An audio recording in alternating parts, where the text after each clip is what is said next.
Miarabantsika mpianakavin'ny finoana nahatratra izao taona vaovao 2024 izao.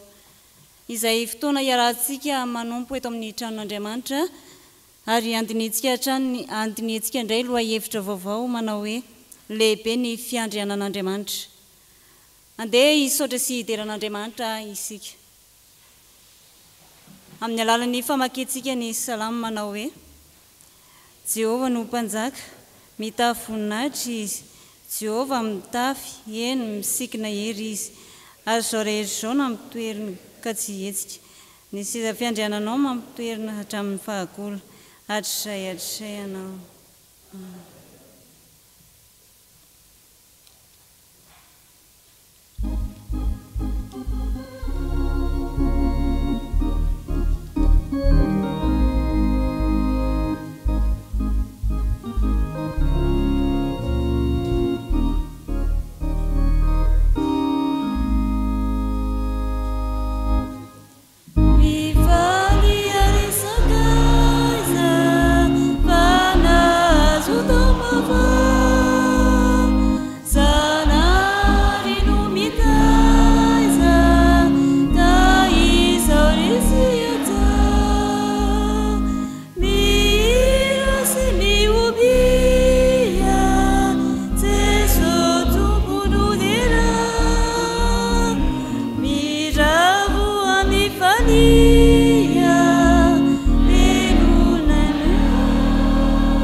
Endre zany hafalianay Andriamanitra fa nomenao taona vaovao izay dia ny taona 2024. Ka ankehitriny dia misaotra sy midera ary mankalaza anao izay. Misaotra satria noho ny famindramponao dia mbola velona aina izay tsiraray avy izao. Misaotra koa raha io tamin'ny fitantananao anay nandritry ny taona 2024 iny. Tsy ho voavalinay ireo soa izay nataonao taminay. mangataka ny asany fananao masina amin'ny isam-batan'olona ary zahay mandritra izao fanompoana masina iarahana eto izao. Tao amin'izay mba hiankalazanao tanteraho Samarina eto ndry izay tsony fanatrehanao ny olona izay mivory amin'ny anaranao. Lehibe tokoa ny fiandriananao Andriamanitro ka tsy takatry ny sainay. Hoterena sy ankalazaina ny anaranao masina be voninahitra. Amin'ny anaran'i Jesosy nanaovana ny vavaka. Amen. Faly miarahaba ny ankizy tanora nahatratra izao taona vaovao izao. Andeha hitsangana isika hivavaka. Hanao ny hira izay voalahatra orinan'izay hivavaka.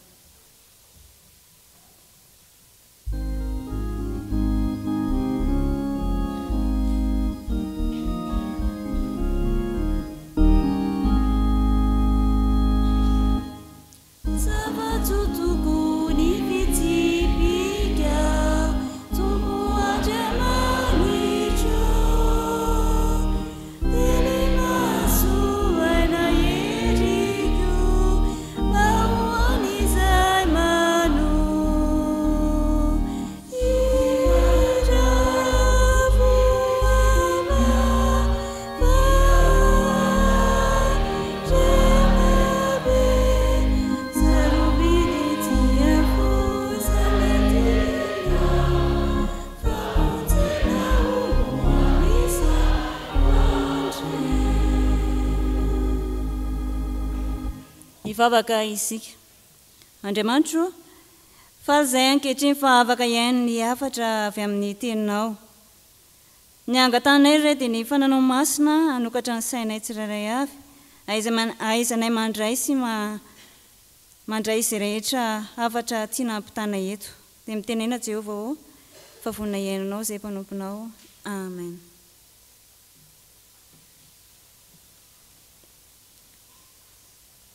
Ny bokin'ny Deutéronomie no angalantsika hafatra amin'ity anio ity.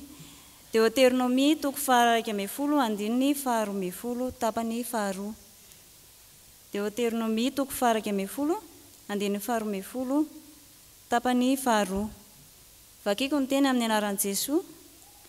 Ny mason'i Jehovah Andriamanitro mitsinjo azy mandrakariva hatramin'ny fiandohan'ny taona ka hatramin'ny fiafarany. Amen. Amin'izao fiandohan'ny taona izao raha ankizy sy ry tanora dia izany ten'Andriamanitra izany no omeny atsika hamakivakintsika indray izao taona izao. Ny mason'i Jehovah Andriamanitra mitsinjo anao mandrakariva. Izany hoe n'aiza n'aiza alehanao, n'inona ataonao dia eo ambanin'ny mason'i Jehovah hatrany kay isika. Ka tsy misy miafina aminy ny zavatra ataontsika tsirairay avy. Dia manatombo lehibe isika satria isika misy mpanara-maso, isika misy mpiaro, isika misy mpitantana ihany koa. Manomboka amin'izao fiandohan'ny taona izao ary dia akino amin'ny tompo ny ho avintsika, akino amin'Andriamanitra izay rehetra ataontsika ny fikasantsika rehetrarehetra. Dia aza misaraka namafoy azy fa izy tsy andao antsika. Dia andeha hanaovantsika ny ten'Andriamanitra dia izao hoe eo amin'ilay hoe Andriamanitra ao hovany hoe Andriamanitro, dia ilay azy hovay hoe aho. Zay. Ilay hoe Andriamanitra ao hovaina hoe Andriamanitro, dia ilay hoe azy atao hoe aho. Dia raha vakiko ilay izy aloha dia rehefa eo anareo mamerina. Ny mason'i Jehovah Andriamanitro mitsinjo ahy mandrakariva hatramin'ny fiandohan'ny taona ka hatramin'ny fiafarany.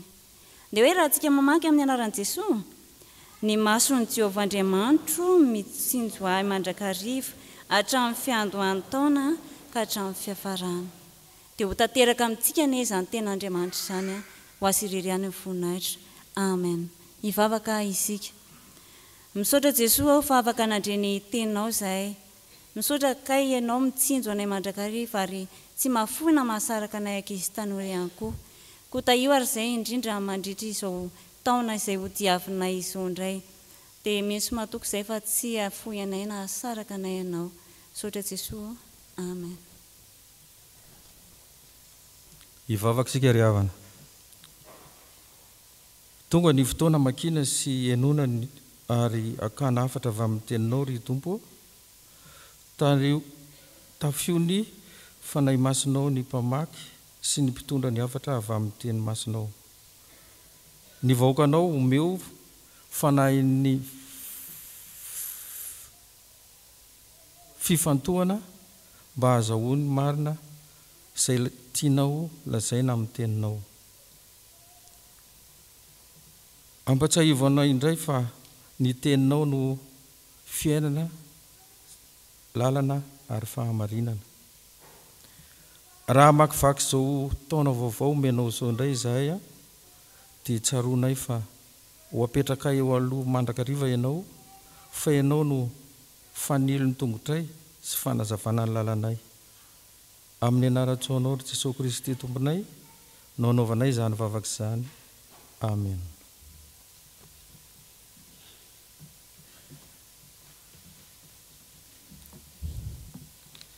Iaraka mamaky sian'ny soratra masina isika ao amin'ny fanekena taloha bokin'ny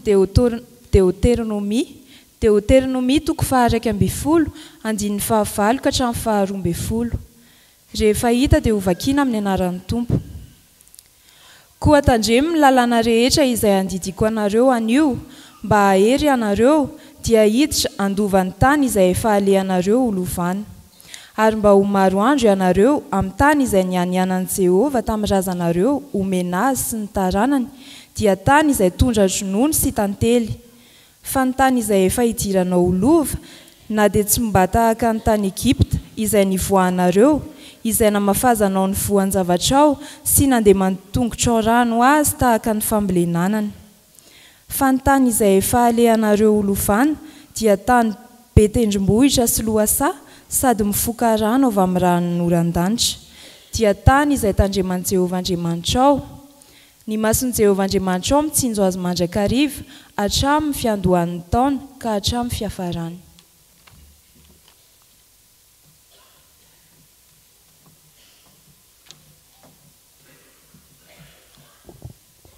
Ho tohizantsika ny famakiana ny soratra masina ao amin'ny fanekena vaovao filazantsara araka ny Marka toko 1 andininy faha 7 ka hatramin'ny faha 17.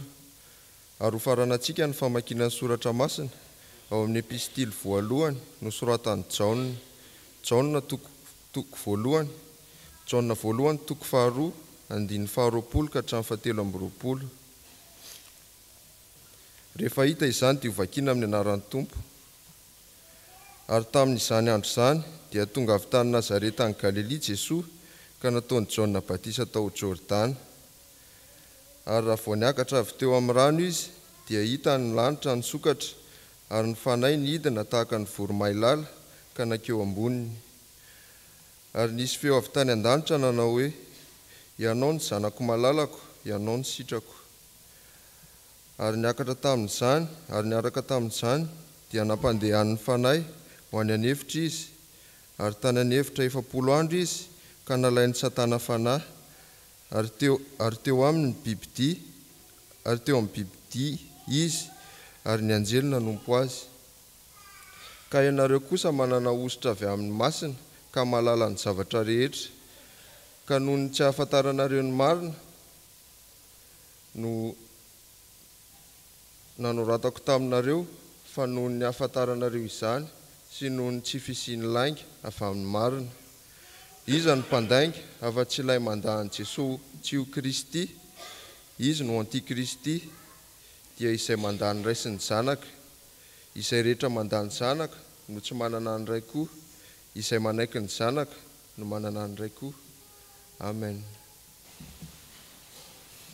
Finaritra 522 ry havana, isika mpianakavy finoana eto amin'ity fitandremana ity.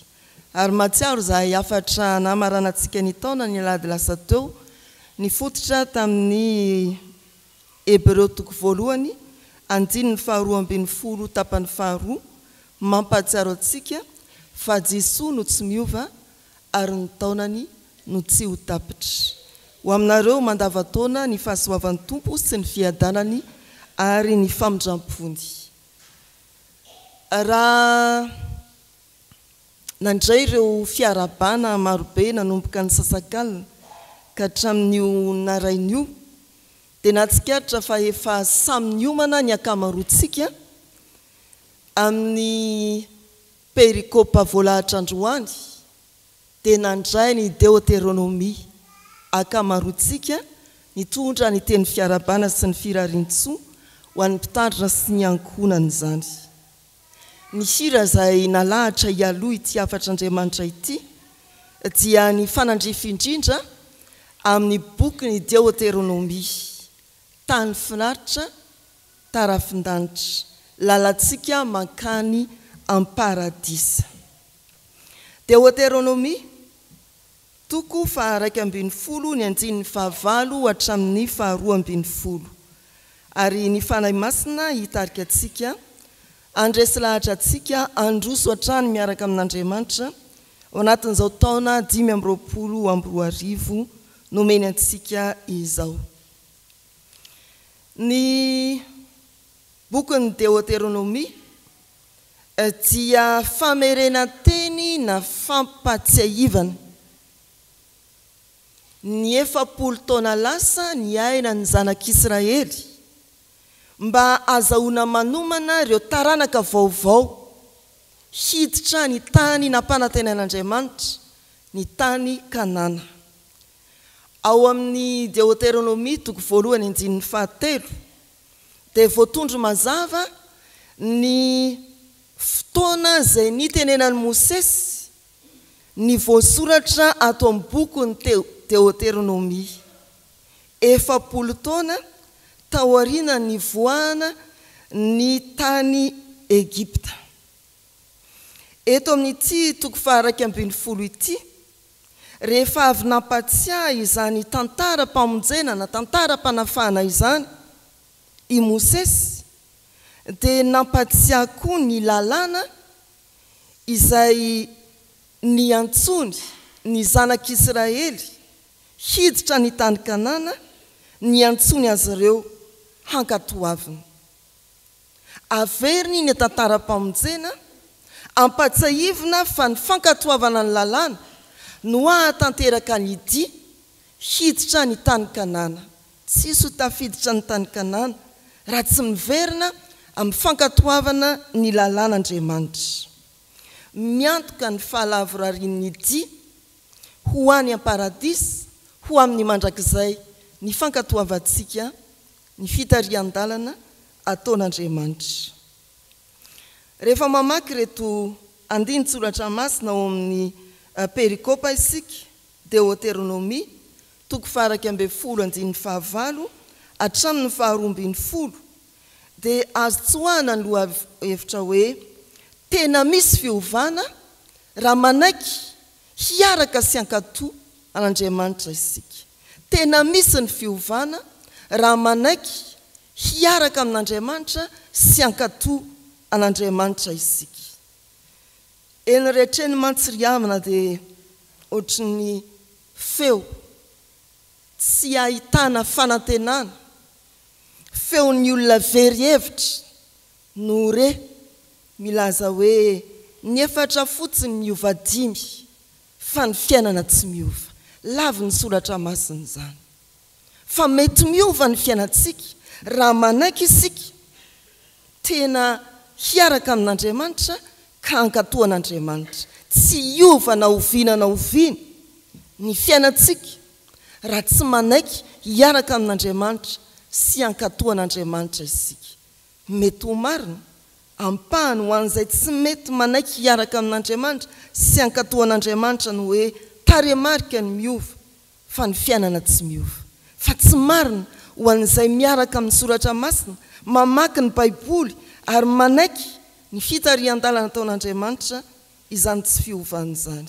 Azo atao tsara ny miaina ao anatin'ny fiovam-piainana raha manaiky hiaraka amin'Andriamanitra sy hankatoa azy isika. Mitohy mantsiriavana tantara-pamonjena ao anatin'ny fitohizan'ny taona, ny fivadia, ny taremarky ny taona eo amin'ny fanisan'andro tsika zanak'olombelona. Tena misy ny fiovana raha manaiky hiaraka amin'Andriamanitra isika, satria Andriamanitra no mametraka ny tanjona, Andriamanitra no manoritra ny lalana, ary Andriamanitra no mamatsy ianao eny am-pandehanana. Izany no fonotson'izao anjara perikopantsika ao amin'ny Deutéronomie 9:15 hatramin'ny 2:20 zao.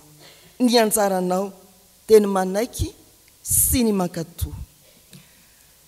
Misy ny fiovana raha manaiky hiaraka amin'Andriamanitra sy ankatoa azy isika, Andriamanitra no mametraka ny tanjona. Nesoriny tamin'ny fanandevozana tany Egipta ny zanak'Israely, nentiny nanamakivaky ny tany efitra nandritra ny 70 taona ary madiva indrindra hatanteraka ny diany hiditra ny tany Kanana. Izao perikopa izao. Egipta, raha mijery ny saritany isika na ny fahabaiboly na fe ankehitriny dia any amin'ny atsimo andrefana. Ary manompo isika mijery ny Kanana na fahabaiboly na ankehitriny, io faritra mandidina ny Liban io ankehitriny, dia mitifitra menavaratra atsinanana. Misy heviny araka an'Andriamanitra zany hoe nesorina tany atsimo andrefana entina ho any avaratra tsinanana ny zanak'Israely. Inona ny hevitra zany? Lay atsimo fantatsika fa eo amin'ny fiarahamonina mety hoe iraisam-pirenena dia faritra anjakany ny fahantrano zany. Lay andrefana amin'ny lalàna ny fiposahana sy ny filetehan'ny masoandro dia ny toerana hidirana amin'ny fahamaizinana ny filentehan'ny masoandro zany.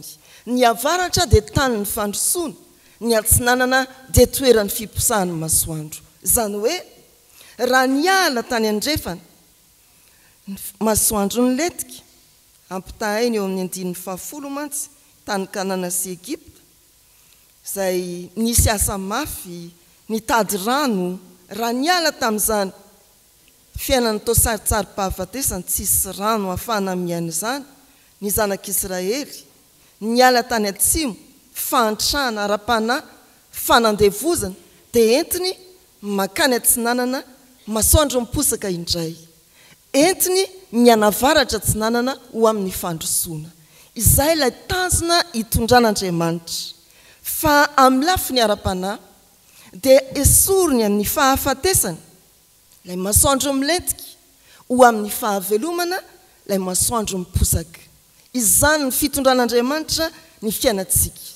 Fa madika amin'ny saintsika olombelona mihitsy zany ny riavana ny hoe rehefa mivadika ny taona dia tonga ny taona vaovao, dia mitombo ny taona mandroso amin'ny fahanterana, miandra ny fahafatesana. Tsy izany ny Baiboly. Ny Baiboly manala anao amin'ny fahafatesana ary mampandroso anao amin'ny tanjon'Andriamanitra dia ny fiainana mandrakizay. Izany ilay Egipta makany Kanana. Izany ilay tanjona apetrak'Andriamanitra. Isika tsy ho metsiny fa olombelona moa. Fohy ny fisainantsika riavana. Ny tanjontsika dia ny tao-piasana efatra manaraka ny sokatra tamin'ny 420 iny hatramin'ny 720 aritra hatramin'izany tsy hanaoko totoa amin'ny asa fanompoana ny fidianan'Andriamanitra. Ny tanjontsika dia ny anaperany ty 520 ty araka ny firarian-tsoa mety mahazatra ifanaovana mba ho taona fahasoavana, ho taona mpiadanana. Ary eo amin'ny fiainana andavanandro dia maro ny manao hoe ny hoanina anio tadiavina androany, zany hoe androany maraina hitady ny rariva. Ary indray misy mampalahelo azany tantara manova n'izany fomba fiteny zany hoe ny hanina anio tadiavina rahampitso, mbola trosaina ny sakafo. Zay ilay olombelona amin'ny maha olombelona azy, ny atreto ihany. Fa Andriamanitra dia manala anao amin'izany fahafoezan'ny fisainana izany ka mitarika anao hijery farany lavitra dia ny tany Kanana. Tsy hiandrandra fahafatesana eto amin'ity zao tontolo zao ity, fa hiandrandra ilay fiainana mandrakizay ho manin'Andriamanitra. Egipta atsimo andrefana, makany Kanana avaratra tsinanana. Riavana malala rehetra ao amin'ny Tompo. tsy miova ny tanjon'Andriamanitra mandroso ny tantara-pamonjena fa tsy memotra azadonoina ny tanjon'Andriamanitra tsy tombonandro havelomana fotsiny ifampiraritsika ataperana indray ny taona 520 na mety ala ilovana satria lasa tena ny taona ny olona zay nirarinao soa tsy izany ny tanjon'Andriamanitra mitoy ny tantara-pamonjena fiainana vaovao ho amin'ny mandrakizay tompo taona dia midika fa mandroso ho amin'ny fiainana mandrakizay ny fiainantsika pino Andriamanitra no mametraka izany tanjony izany ry havana ny faharoa voalaza teo raha mametraka tanjon'Andriamanitra dia manoritra ny lalany izy eo amin'ny andininy faraka 10 amin'ity perikopa ity dia misy filazana manao hoe amin'ny anaran'ny tompo fa ny tany izay efa alehanareo olovana dia tany be tendrombohitra sy lohasaha sady mifoka rano avy amin'ny rano noran-danitra ampandroson'ny tompo ho any amin'ny tany Kanana be tendrombohitra sy lohasaha mifoka rano avy amin'ny rano noran-danitra ny zanak'Israely ny voambolana hoe tany eto dia midika hoe tany voafaritra tsara manatompo tsy amidy ho hitantsika eny amin'ny fiarahamonina eny voafaritra tsara hoe ity izany tany izany tsy mihoatra tsy latsaka izay ny voambolana hoe tany ny tany alehanareo olovana tany voafaritra tsara tsy azon'izaiza horombana intsony satria miorina amin'ny teny fampanantenan'Andriamanitra ny lalana makamin'izany tany ale olovana izany dikana hoe ale dia misy lalana raha mandeha ho amin'ny tany olovana isika dia misy lalana efa voasoritra ilay tany dia misy tendrombohitra sy lohasaha manoritra ny lalana ho amin'ny tany Kanana manoritra ny lalana ho amin'ny fiainana mandrakizay Andriamanitra mazava ny Jaona 4:10 fa Jesosy ny lalana izany mankay izy io lalana io ary toy inona ilay tany voafaritra misy tendrombohitra sy lohasaha ny tendrombohitra raha mandeha isika dia lalana sarotra izany fa ny tendrombohitra koa dia ieveran'ny Jiosy fa manakaiky kokoa an'Andriamanitra lalana sarotra ho diavina dia lalana manakaiky kokoa an'Andriamanitra ny lohasaha dia lalana mora lemaka na lembalemba fa anangona pitahiana ao no miandrina ny rano raha mandeha miakandrefana ito Madagasikara isika dia ino moa tany somary mafana manitrantra rano dia mahita isika fa eo anelalela ny tendrombohitra anankiroa dia misy zavamaniry afaka mivelona tsara tsy mitovy amin'ilay eo amin'ny tendrombohitra anankiroa ary izany mandrakariva naiza naiza rehefa mamakivaky ny votan'ny Madagasikara isika ilay tendrombohitra dia sary ny sarotra izay iainantsika tenyizao amin'ny fiainana mandrakizay miaraka amin'ny tompo mampanakaiky atsika bebe kokoa an'Andriamanitra ny lohasaha izay ametrahan'Andriamanitra atsika ao amin'ilay tany Kanana dia leo endriky ny fiainana olalovantsika mora ary anangona pitahiana ao no rano nora pitahiana no miandrona sika dia nianatra fony fahazazana amin'izao vanitaona mbola hianaranao izao tany amin'ny ambaratonga voalohany fa mizara efatra ny taona ny tonotaona dia ny lohataona ny fahavaratra ny fararano ny ririnina mety tsy nianatra n'izany tsony ve nareo zandry taty aoriana ny lohataona dia fotoana ny fitsomoana ny fahavaratra dia ny fivoarana asa mafy antsony ny tao hoe maitso ahitra fa ao no maniry sy mitombo hiandrandrana vokatra ny asa mafy ny fararano dia ny fiotazana sy ny fijinjana ary ny ririnina dia ny fatoriana miala sasatra eny mety ho endriky ny fahafatesana izany no taona ho vakivakiana ry havana fa endrena malagasy izany miovaova ny toe-javatra amin'ity soratra masiny ity dia mety andeha lohasa isika mety hiakatra tendrombohitra isika fa tsy lavitra antsika Andriamanitra. Eo ny 19 mitandrina ny tany izy ary ny masony mitsinjo mandrakariva eo ampiandohan'ny taona ka hatramin'ny farany. Miovaova ny zavatra hitranga eo amin'ny fiainantsika. Tsy ratsy ho azy ny firarian-tsomba ho fiadanana sy fahasoavana, fa mampiomana antsika ny soratra masina manoloana antsika. Fa mety isy tendrombohitra handreraka antsika hiakatra amin'izany lalana izany. Fa akaiky kokoa Andriamanitra rehefa reraka isika. Mety isy loasa anangona fitahiana ianao, ao ny rano loharano-pitahiana, ao ny rano-pitahiana avy any an-danitra no hitoetra hivelomanao. Fa izany ilay fiainantsika makivaky ity taona ity. Iovaova ny zava-misy, isangandravatra samihafa izay ilay lalana soritin'Andriamanitra ao amin'ny mandrakizay. Ny fahatelo ry havana, azo atao tsara ny fiovana miaraka amin'Andriamanitra. Voasoritra ny tanjona, fantatra ny lalana, fa efa vonina koa ny famatsiana. Andriamanitra no mamatsy antsika eny am-pandehanana. Tany voafaritra mazava ny tanjona, lalana efa voavoatra, fa ny vatsy koa efa vonina. Zay ny mahafinaritra amin'ity Andriamanitra ity, tsy avelany andeha ho azy amin'izao ny fiainantsika fa efa voatandriny amin'ny atsipiriany, aty ampiandohan'ny taona ka hatramin'ny faran'ny taona. Fitahiana avy amin'Andriamanitra hoy ny Andininy 2:12. Foan'ny tany ohatry ny rivotra iainana, tsy hitahita akory dia tonga eo amintsika. Tsy hoe rano hosotroana, fa foan'ny tany hoy ny Andininy 2:12, izany ranonora mpitahiana avy any an-danitra izany. Tsy tenenina ny hoe olana ara-drano, fa ireo olana maro ateraka izany.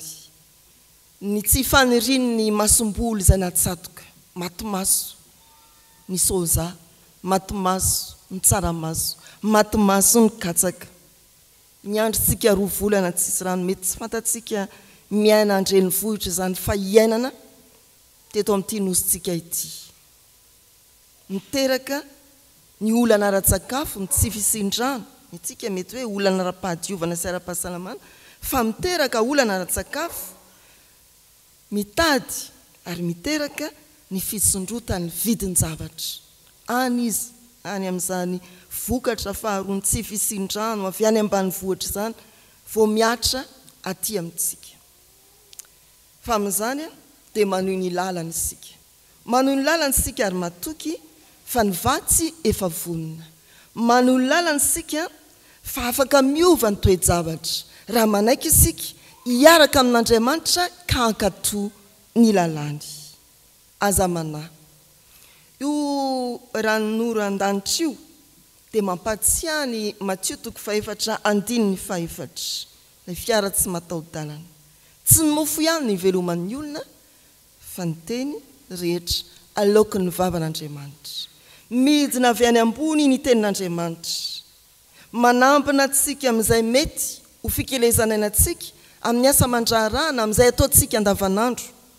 Andriamanitra, fitahiana avy any ambony izany. Tsy hoe satria izany efa vonina amin'ny vatsy, tsy maninona na tsy hanasa azy, tsy mampaninona na hitaingy tamboho azy, ndao amin'izay hirahira fotsiny. Tsia, manana andraikitra isika. Zany nametrahan'ny tompo ny olona voalohany araka ny Genesis hitandrina ny saha. Raisy ny andraikitrao fa ny tompo efa vonina amin'ny vatsy an-dalana. Tsy ara-nofo ihany, ka hoe ho tonga ny vary, ho tonga ny menaka, ho tonga ny savony, ho mora itsitsia. Fa azadonoina indrindra, ilay tenin'Andriamanitra, zaray ny maimaimpona ho an'izay noana sy mangetahita. Fa maranana ry havana, vaovao ny taona, tena miova ny fiainana. Raha manaiky ianao hiaraka amin'Andriamanitra, tarihan'i Jesosy Kristy ilay lalana sy fahamarinana ary fiainana. Mazava ny tanjony, atorony ny lalana, ary efa vonina ny vatsy ndehandeha hiaraka amin'ny Jesoa ankato avy izy dia ho tanteraka ny mandraka izay tsika. Amen. Io mibavaka isika ry havana. Lehibe ny fiandriananao Andriamanitro ka mendrika ny omem-boninahitra ianao. Misaotra fa afaka nandre ny hafatra avy tamin'ny teninao izahay. Raha manaiky ankatosy hiaina amin'ny lalanao izahay dia tena misy tokoa ny fiovana aminay tsirairay avy. Ary manana tanjona lehibe eo aminay tokoa ianao. Dia ny lalana vaovao sady tena tsara tokoa. Nambara taminay teo koa Andriamanitra fa ianao dia tsy mba miovaova, fa izay olombelona ihany no mety miova. Tena tianao hatanteraka izany sitraponao izany izay Andriamanitra matoa nambara taminay izany tamin'ity anio ity. Kanefa indrisy Tompo fa tsy mba tanteraka izany. Ny ota ihany no nakamaminay sy tianay atao. Nanao izay nampalahelo anao izay. Koa indreto ary izay vahoakanao mifona eto anatrehanao.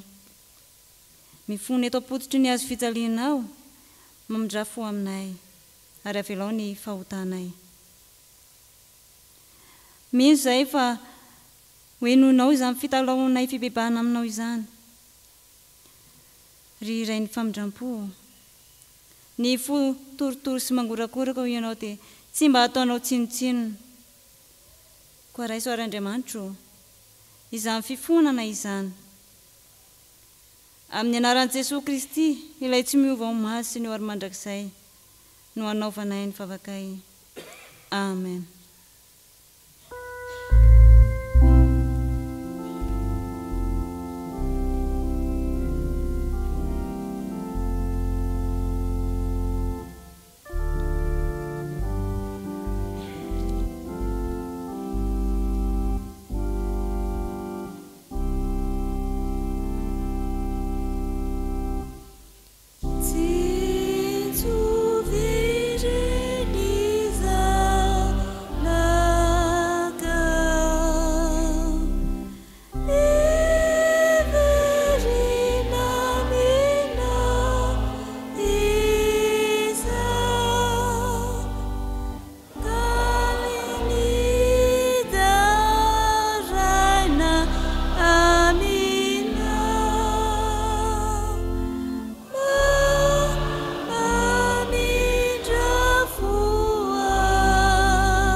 Havana.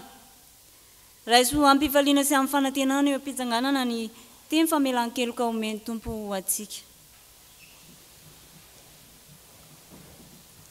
Fa voasoratra hoe, isaorana ane ny Tompo Andriamanitry ny Israely, fa nitsinjo ny olona izy ka nanao fanavotana ho azy.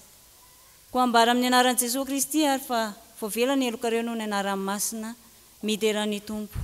Amen. Timmy.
ho antsika izay voavela heloka dia andeha hanambara-pahay be maso ny finoantsika amin'ny alalan'ny fanekempinoana apôstôlika manao hoe mino an'Andriamanitra ray sompanao ny lanitra sy ny tany aho ary mino an Jesosy Kristy zanalahy tokana tompontsika izay nitorotoroana tamin'ny fanahy masina nateraky Maria Virgine nijara napaka Ponto Pilato nombona tamin'ny hazo fijaliana maty ka nalevina nidina tany amin'ny fiainatsika nitsangana tamin'ny maty tamin'ny andro fahatelo niakatra ho any an-danitra mipetraka ankavan'Andriamanitra ray soa avy any aviany tsara amin'ny velona sy ny maty mino ny fanahy masina aho ny fiangonana masina maneran'izao tontolo izao fiangonana masina ny famelan-kely fitsanganana antena maty ary ny fiainana mandrakizay.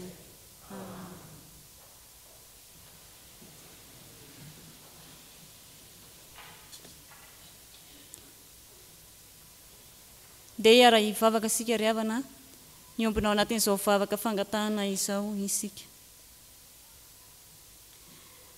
Andriamanitra rainay io, rainay ianao amin'ny alalan'i Jesosy Kristy zanakao. Misaotra fa nomenao fotoana izay ahafahana mifampitrotra mivavaka eto indray. Apetraka eo ampelantananao raha io ny fiainana tsirairay avy mandritra ity taona vaovao ity. Eny, mandritry ny andro izay mbola omenao iainanay aza. Ny angatanay aminao dia ny hanomezanao anay ny fahasalamana, ny zotom-po entina manatanteraka ny asanao. Fa eo ihany koa ny asa mandraharaha andavanandro izay iainanay, ny adidy maro. Ianao ihany no azonay hianteherana amin'izany Andriamanitra. Ny fiainan'ny fitandremana sy ny sampana rehetra eto anivon'ny fitandremana dia ankininay aminao mba ho lavorary. Eo ireo tetikasa marobe izay efa nivolavolaina. Fikasana ihany nenay Tompo fa ianao no mahalavorary izany. Fa apetraka aminao ihany koa ny asa fitoriana filazoan-tsara manerana ny sahany FJKM, eny manerana Madagasikara mihitsy ara. Mba ahomby ka hiely ary ho voton'ny filazoan-tsara ny ety nosy malalana ity. Andriamanitra, apetraka eo ampelantananao feno ny ho avy ny firenenay. Mba hiainao anatin'ny filaminana izay hiaina amin'ny mpifaliana ihany koa. Ka ianao no hiasa amin'ireo mpitondra, amin'ireo vahoaka tsirairay avy. Ny vavakay dia tononay sy angatanay amin'ny anaran'i Jesosy Kristy mpanavotra anay. Rainay izay ny an-danitra, mamasina ny anaranao, ho tonga ny fanjakanao, atao any sitraponao ety an-tany tahaka ny an-danitra. Meo anay nio izay anasazao anay, tahaka namelana azy meloka taminy. Taza mitondra ny fakapana. Manafanay amin'ny ratsy, anao fanjakana sy mery, ary fonahitra mandrakizay. Ny masony Jehovah Andriamantsika hitsinjo atsika hatramin'ny fiandohan'ny taona ka hatramin'ny fiafarany. Dia mbola manatitra ny fiarabana sy ny firarian-tso ho antsika rehetra ry havana tonga amin'izao taona 2020 izao. Miarahaba anareo lehilahy rehetra manomboka amin'ny kely ka hatramin'ny lehibe indrindra mba ho tonga lehilahin'Andriamanitra ho ohatra eo amin'ny ankonana misy anareo ianareo. Miarahaba antsika vehivavy rehetra mba ho vehivavy tsara araka ny ohabolana isika, tsy tandro asasarana ary kely iaina eo amin'ny fikarakarana ny ankonantsika na dia mety manana ny asa mandrarantsika andavanandro azy. Amin'izany rehetra izany na lehilahy ianao na vehivavy dia ny fahasoavan'Andriamanitra ombantsika tsirairay.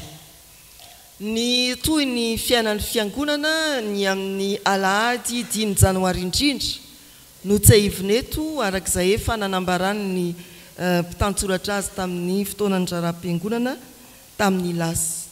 Amin'ny Alahady ho avy izao raha sitrapon'ny Tompo dia fidirana indroa ny fanompoam-pivavahana amin'ny 800 sy 10 minitra fanomboany ireo mialoha ny liturgie ny fiderana ary ny fidirana faharoa dia amin'ny 7 ora sy sasany. Amin'ny fidirana voalohany sy faharoa dia samy mifampitondrana amin'ireo ray aman-dreny zokiolona anonana soratra masina hitondrana mambavaka azy ireny, anolorana ny valopy solom-body akoko.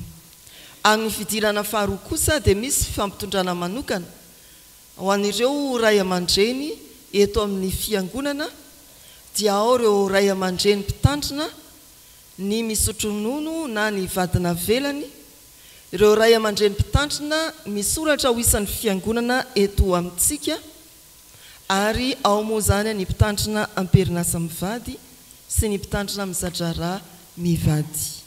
Ireo no ifampitondrantsika fa ao mifidirana faharoa koa araka ny voalaza teo dia mbola misy ny fiarabana ireo zokiolona.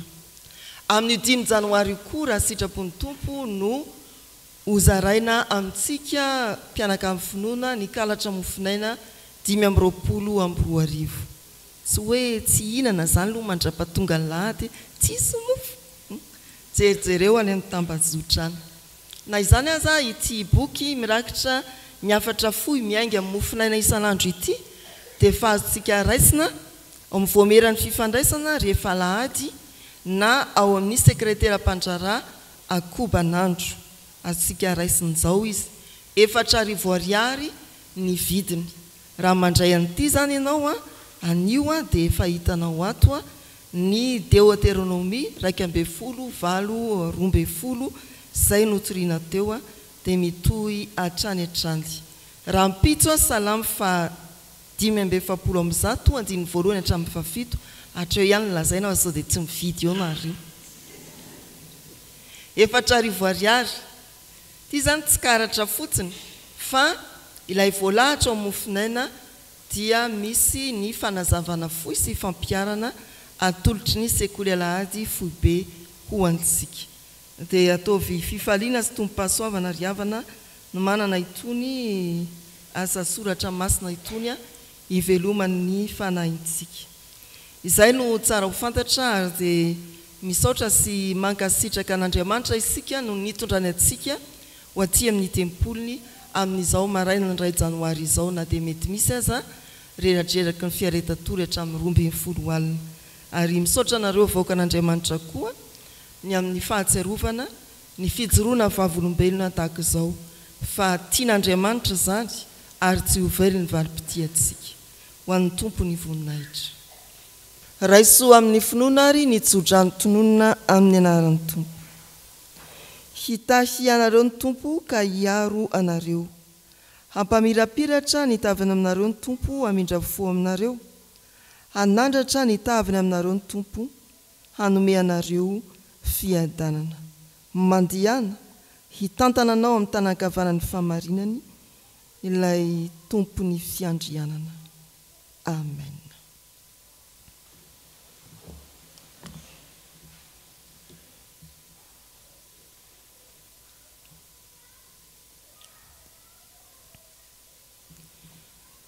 Ho an'Andriamanitra irery anene ny voninahitra amin'ny anaran'ny Ray sy ny Zanaka ary ny fanahy masina. Amen.